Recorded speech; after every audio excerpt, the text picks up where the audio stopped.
जय हिंद, जय भारत.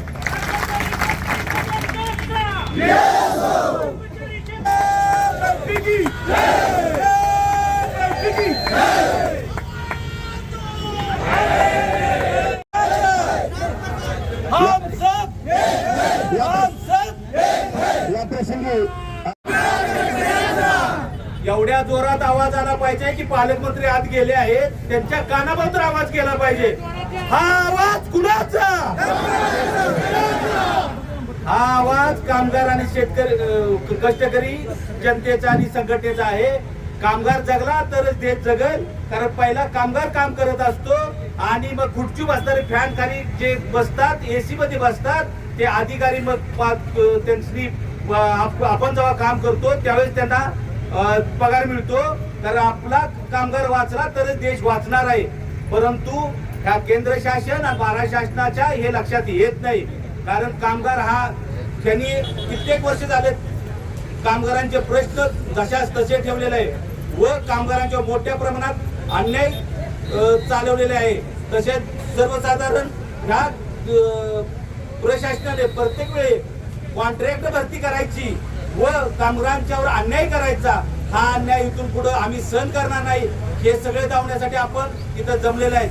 आज तुमचे प्रश्न असतील आज किंवा आमचे प्रश्न असू शेतकऱ्यांचे, हे सगळे प्रश्न सर्वसामान्यांच्या घरातील आहेत.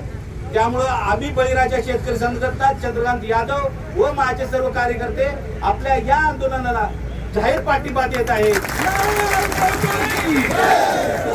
आपण ज्या ठिकाणी तुम्ही बोलवाल हे असे बसून चालणार नाही. आपल्याला रस्त्यावर उतरावं लागेल, जागोजागो रस्ते यांचे अडवावे लागतील, त्याशिवाय आपल्याला न्याय मिळणार नाही.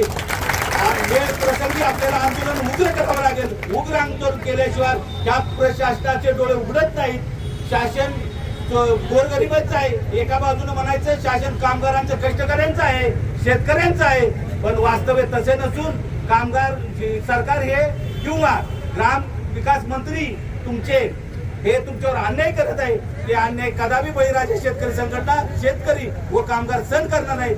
तसेच आमचे मित्र राष्ट्रीय समाज पक्षाचे हेही तुम्हाला पाठिंबा देण्यासाठी इथं आलेले आहेत. ते 2 शब्द बोलतील. गेले 8 सप्टेंबर पासून आज ग्रामपंचायत कर्मचाऱ्यांचा जो संप आहे, शासनाचा खरं तर म्हणजे धोरण एकच आहे की कमी पैशात कर्मचारी राबवून घ्या आणि जास्तीत जास्त पैसे कसे त्यांच्याकडे ठेवता येतील, त्यांच्या मंत्र्यांना वापरता येतील, त्यासाठी त्यांचा प्रयत्न आहे की कर्मचाऱ्यांना पगार वेळेत द्यायचा नाही, दिला तर झाला. बळीराजा शेतकरी संघटनेचे नेते माननीय चंद्रकांतजी रघुनाथ यादव यांनी आमच्या भावना, आमचं म्हणणं, आमचं दुखणं जाणून घेतलं आणि अतिशय चांगल्या पद्धतीने त्यांनी पाठिंब्याचं भाषण केलं. त्यांनी एवढंही सांगितलं की भावी काळामध्ये जिथं कुठं तुम्हाला गरज पडेल त्या ठिकाणी आम्ही येऊ आणि मदत करू. त्याबद्दल मी बळीराजा शेतकरी संघटनेचे नेते माननीय चंद्रकांत यादव यांचा मनपूर्वक आभार व्यक्त करतो.